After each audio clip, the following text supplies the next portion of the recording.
Alors ici, nous avons un faux qui se présente évidemment comme un vrai, comme tous les faux. Donc on a des références qui sont réelles. Et en revanche, il y a quelques petits éléments qui peuvent nous mettre sur la piste qu'il s'agit d'un faux. Alors, j'ai placé des os sur la partie adresse, référence, etc. La personne concernée. Là aussi, puisque ça faisait référence aussi à la personne concernée. Alors, Morestel, le 20 novembre 2025. Madame, monsieur, donc mise en demeure. Madame, monsieur, nous venons d'être mandatés pour le recouvrement de votre facture Orange restée impayée. La présente constitue une dernière et ultime chance de rester en phase amiable. Cette facture reste impayée pour la somme en principal de 454,96 euros. Nous vous demandons de nous faire parvenir immédiatement votre règlement. À défaut, nous engagerons des poursuites en envoyant préalablement un huissier compétent territorialement à votre domicile afin de pouvoir vérifier votre solvabilité. Dans le cas où nous déciderions d'entreprendre ces démarches judiciaires, sachez que tous frais engagés seront entièrement à votre charge et dès lors, ces frais ne pourront pas être annulés. Saisissez l'opportunité qui s'ouvre à vous ce jour. Je vous prie d'agréer l'expression de nos salutations distinguées.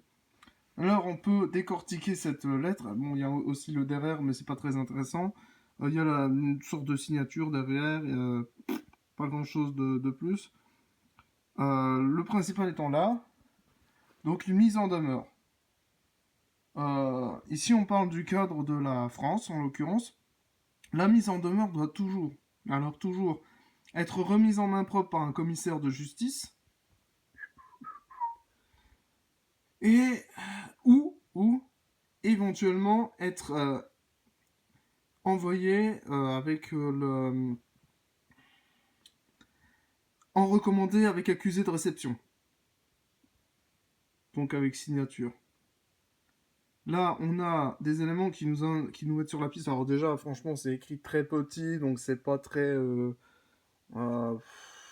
pour retrouver, il y a un IBAN, et je pense que cet IBAN, c'est celui... Je me suis renseigné, j'ai enquêté moi-même de mon côté.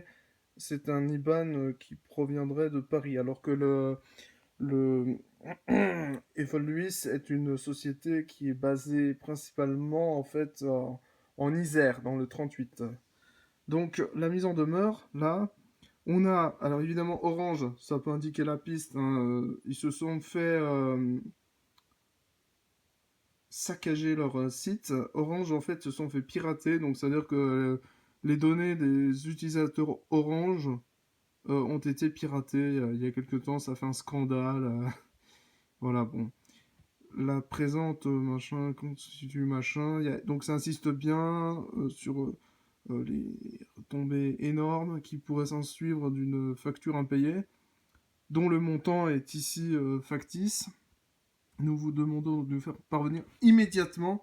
Alors ça c'est un indice immédiatement, non, il y a toujours au minimum un délai de 8 à 10 jours pour payer. À défaut, voilà, alors ça c'est le truc blabla. Nous engagerons des poursuites en envoyant préalablement un huissier compétent territorialement à votre domicile afin de pouvoir vérifier votre solvabilité. Dans le cas où nous déciderions d'entreprendre ces démarches judiciaires, sachez que tous frais engagés seront entièrement à votre charge et dès lors, ces frais ne pourront pas être annulés. Saisissez l'opportunité qui s'ouvre à vous ce jour. Alors ça c'est vrai qu'effectivement l'aspect commercial du truc c'est vraiment... Bonjour la Macronie.